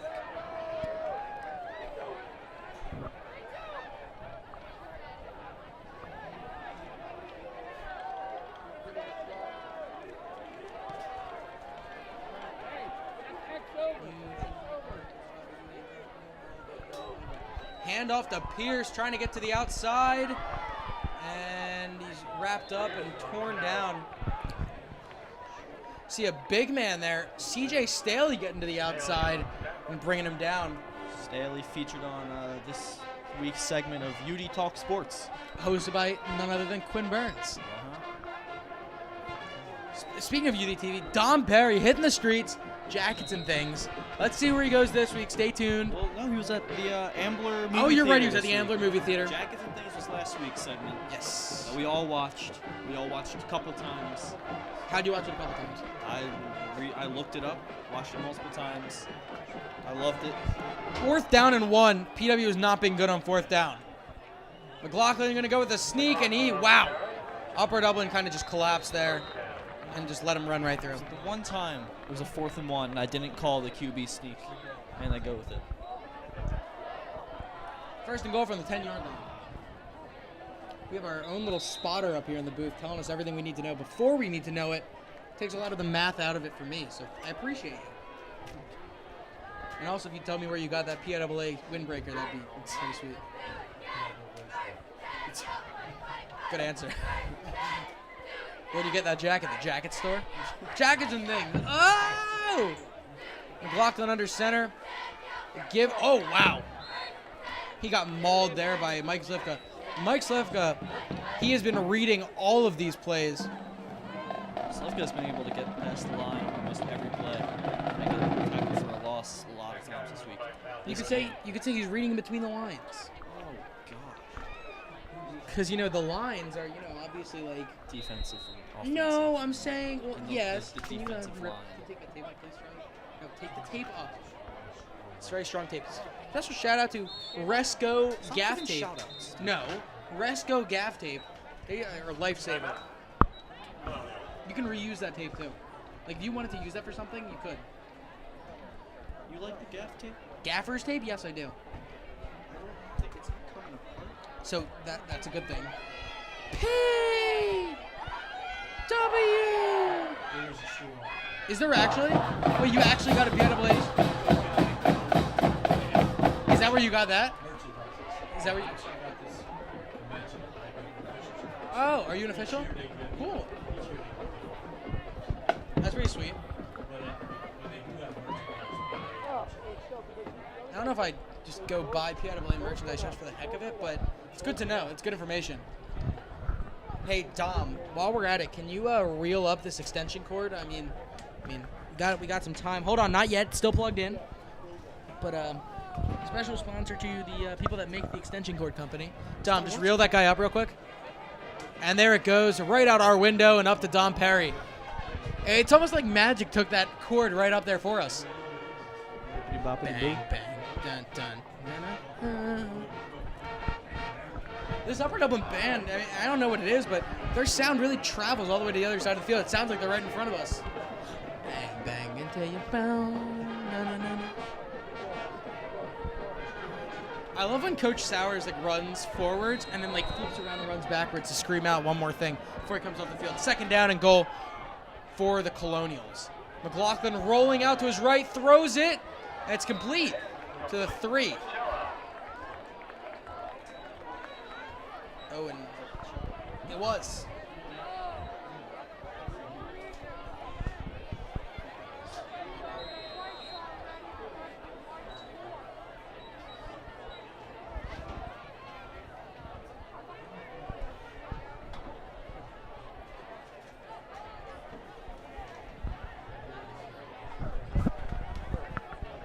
And we're at the 3-minute mark in the 4th quarter. PW rushing to the line.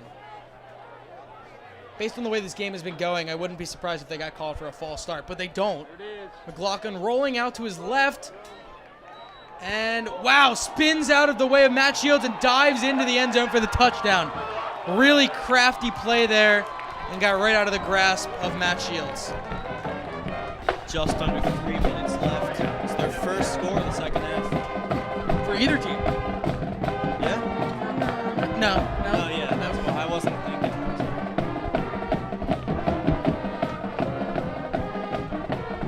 I like hearing other schools' fight songs because we're so used to hearing our own, and I don't like hearing it because that means that they scored, but it's nice little change of pace to groove out to. Choi on for the extra point. Kicks it. Ooh, and he... I don't know if that went through, but... 17-31. The only hope PW really has is to go for an onside kick, hit a bomb, go for another onside kick. Then they'll be in contention, but I know Coach Sowers is over there definitely telling them, hey guys, watch out for the onside kick. Tried it both times so far. Neither one is there's no reason to think that would. I mean, it hasn't worked already. It's got to work eventually, right? We're talking about at halftime. This field is so incredibly lit, and not like the kids say these days. I mean, the way that the lighting is. Do you see how evenly lit the end zones are, Charlie? That's perfect. I mean, now that you mention it, I don't pay attention to the But lighting. it looks like really good. Yeah, it's a nice field. It's very evenly lit. Although there's one spot over there, the 10-yard line, that's a little more bright than the rest of the field. You see that? These nice LED lights installed by Plymouth Whitemarsh.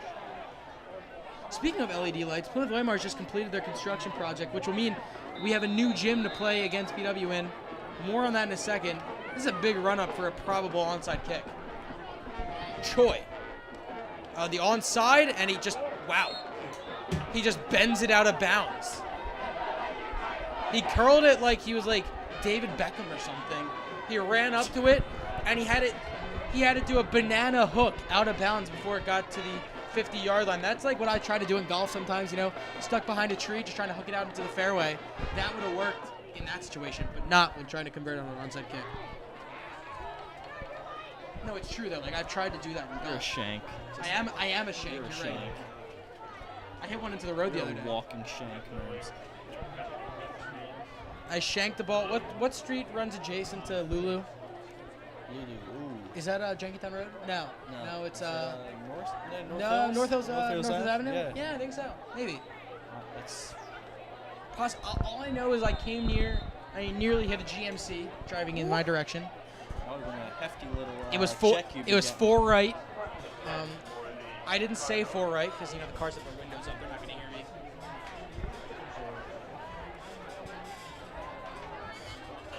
So Cardinals line up in victory formation here. Just going to try to run it and break down the clock. Gives it to Roselli, who finds a hole up the middle. Cuts back. Miscommunication with Lucas Nina Bosler. But, I mean, if those two were on the same frequency, Roselli would have punched that in for a touchdown. No, it No, stops it just for starts the again. just I'm because they have to move the chains. I'm just getting used to this whole football thing. Oh, are you? Yeah. Okay. Well, Charlie, 2 minutes and two. Dom, just stop moving. Dom, stop. 2 minutes and 2 minutes and 20 seconds remain in the game. Upper Dublin 31-17, but looks like they're not letting up. Don't take your foot off the gas, and Lucas Roselli tripped up from behind there by number 2 for the Colonials. 22 was Alex Bell, I think. Either way, Alex Bell just got a shout out on our Upper Dublin broadcast. By who? Who said his name?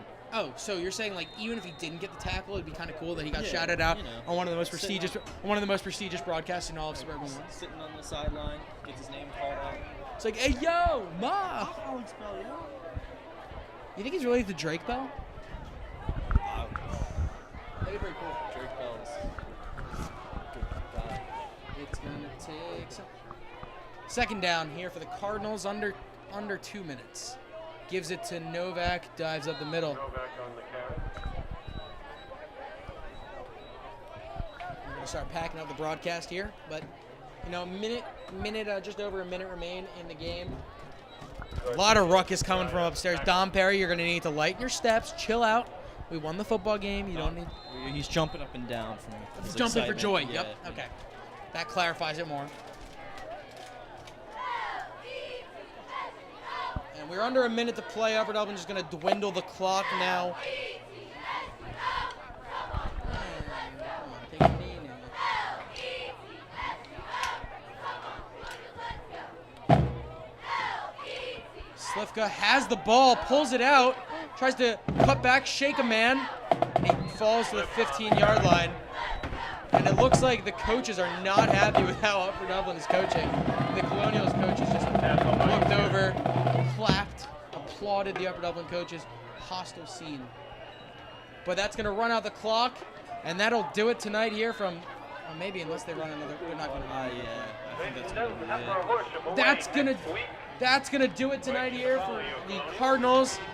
And with this W, they secure the Suburban One American crown for the first time in 2 years? 1 year? They didn't win last year. But they're was the Upper Suburban Market One regular season champions tonight. Final score here from Plymouth meeting 31-17 in favor of the good guys, the Upper Dublin Flying Cardinals, unfortunately spoiling Plymouth Whitemarsh's senior night here in Plymouth meeting. But on behalf of the entire Upper Dublin broadcasting crew, special thank you to the phenomenal athletic staff here at Plymouth Whitemarsh for the hospitality. Thank you to Jason Tranis, our fearless leader, John Squarey, to all of his assistants. Mr. Horn and the band for really getting us energized. I'm Brian Mermelstein alongside Charlie Hugg, and on behalf of Dom Perry and Josh Portney, good night, and we will see you next week at Back at Home, Homecoming, Senior Night, Cardinal football against Upper Moreland, the revenge game from last year. That's going to do it. 31-17 your score, the final from Plymouth meeting. Take care, everybody. Have a great week, Upper Dublin.